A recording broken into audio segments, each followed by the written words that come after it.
નખત્રાણા અને ભુજ વચ્ચે દોડતી બસમાં ક્ષમતા કરતાં અને વધુ મુસાફરો થઈ જતા વિદ્યાર્થીઓ કંડક્ટર વચ્ચે બોલાચાલી। નખત્રાણા અને ભુજ વચ્ચે દોડતી બસમાં વધુ મુસાફરો થઈ જતા વિદ્યાર્થીઓ અને કંડક્ટર વચ્ચે બોલાચાલી થતા હેરાન પરેશાન। જ્યારે વિદ્યાર્થીઓ પાસે અન્ય વિકલ્પ ન હોતા તેમને આ બસમાં ચડવું પડે છે। જ્યારે કંડક્ટરનું કહેવું છે કે બસ વાયા વિથોણ જઈને ચાલતી હોય, 45 જેટલા ઉતારુઓ બેસતા શામત્રા આવતા બસ ફૂલ થઈ જાય છે। આમ છતાં વિદ્યાર્થીનીઓએ બેફામ ગાળાગાળી કરી સરકારી નોકરીની ફરજમાં રૂકાવટ કરતા અંતે બસ પોલીસ સ્ટેશને લઈ જવાની ફરજ પડી। જીએસઆરટીસી સમગ્ર મામલાની નોંધ લઈ પોતાના સ્ટાફ અને મુસાફરો બંનેની પરેશાનીનો હલ શોધે તે ખૂબ જરૂરી છે। બસ યાત્રીઓથી ઠસોઠસ ભરાઈ જતા વિદ્યાર્થીઓ બસમાં લટકી ગયા હતા।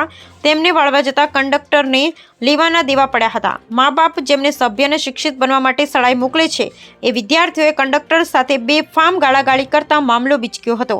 જોકે અંતે પોલીસ દ્વારા સમજાવટ અન્ય ઉતારુઓની પરીક્ષાને ધ્યાનમાં રાખી પરસ્પર સમજાવટ કરી મામલો થાળે પાડ્યો હતો। બ્યુરો રિપોર્ટ, જાગશે ગુજરાત ન્યૂઝની સાથે રમેશ ગિરી, ગૌસ્વામી, બનાસકાંઠા જિલ્લા બ્યુરો ચીફ।